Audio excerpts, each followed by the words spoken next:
Yeah, so we want to talk about this video. Hopefully you had a chance to see it. We just released it this past weekend. It's called Move the Money. And you can find it on any of my social media pages. There'll be a link to it. But also, you can go to our YouTube page called Evolving with Uncle D. Evolving with Uncle D. So let's talk a little bit about the video. Has anyone had a chance to either hear the single or see my video yet called Move the Money? Let me know if you've seen it. And if so, what your thoughts are of the song. It's called Move the Money. It's really it's a tribute song. When I first wrote it, it's really a tribute to both the Reverend Dr. Martin Luther King Jr. and to DC's Junkyard Band. This, to me, is where we need to take our music, where we need to take our cause, because things are just not well at all out here in society. And there's some direct things that we've kind of, as a community, have let go silent. And we're going to talk a little bit about it. And that's what we're doing when we talk about Move the Money. Move the Money is really a protest song. It's in the rich tradition of protest songs. I remember hearing the song by the Isley Brothers, When Will There Be a Harvest for the World? I know the OJs always had plenty of protest songs in their music. I know that Roberta Flack, I know that Marvin Gaye, I know, of course, the Last Poets, and of course, Gil Scott-Heron, all these protest artists that made their contributions to the world. Well, I made a song that was honoring the great Junkyard Band out of Washington, D.C. that's still performing to this day. They did a song in 1986, and that song in 1986 was called "The Word." And to me, as an organizer, as one that believes in focusing and fighting for justice, for me, this was one of the most important political protest songs in go-go music history.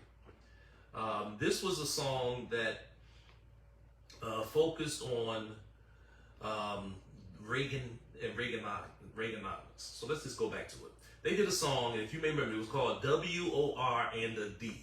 Talking about the word.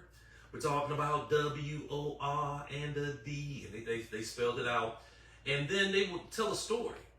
Matter of fact, they opened up the song talking about, man, we ain't got no money for these different things. And Junkyard Band, you got to understand, came to us from the very impoverished community of Berry Farms in Southeast Washington, D.C. And so they lived it. So they couldn't even afford equipment. So what they did was they literally went to the junkyard and they got equipment from there. They got buckets, they got license plates, no, not license plates, hubcaps. They got anything that will make sound, that will simulate the sound of instruments. And they created a band.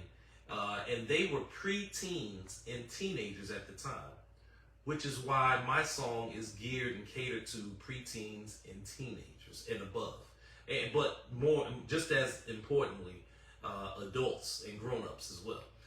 So they did that song W-O-R and a D, and the biggest refrain that people remember from it was talking about Reagan making bombs, Reagan making bombs. Well, they were talking about former U.S. President Ronald Reagan, who was in office for 8 years. And what Junkyard was discussing was how Ronald Reagan was giving all of this money, all of this, the money that could have been going to social programs and farming programs and welfare programs, and was taking it and giving it to the Pentagon, giving it to more military bases and all those types of things. But the music was so, the music was cranking so much that many people didn't even hear the message at the time. They were just singing the song. Reagan making bombs, Reagan making bombs, talking about word. And so, for me, I want us to just take a step back. that we had some teenagers and preteens teaching us about this social condition of militarism in the rich tradition of what people like Reverend Dr. Martin Luther King and the Student Nonviolent Coordinating Committee and so many others have done over the years. So I figured that why don't I honor them by doing a song that will continue not only their work, but the message. And I took it to another level because my song is called Move the Money. And I went back and I said, I need that DC crank first. So I put the beat together, playing the wood blocks, the congas, the cowbells, the drums. That's all the percussion and a tambourine. Of course, I got a tambourine in there. So I had to get that crank beat in there first and foremost, because that's what moves the people. And then I needed something that people can remember when you were talking about the song.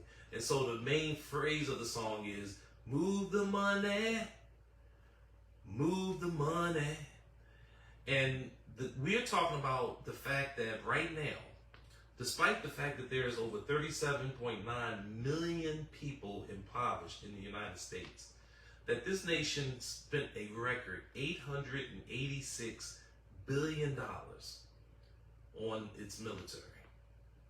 Now, they say this is a Christian nation.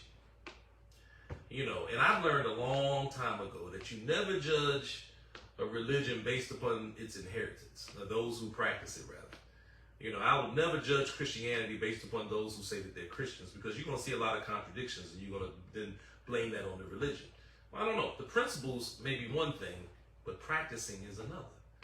If Christianity is supposed to be, people who are Christians are supposed to represent the Prince of Peace, then how is it that year after year we blindly, or this country blindly, or those who are within this Christian nation blindly support the Emperor of War?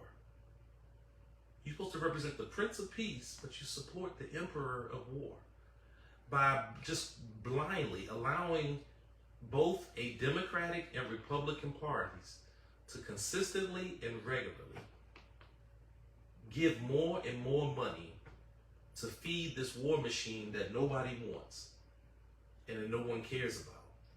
And so when we look around in our communities and what's going on, you know, people, you get so much homelessness, you got so much poverty, you got people with student loans that are out of control.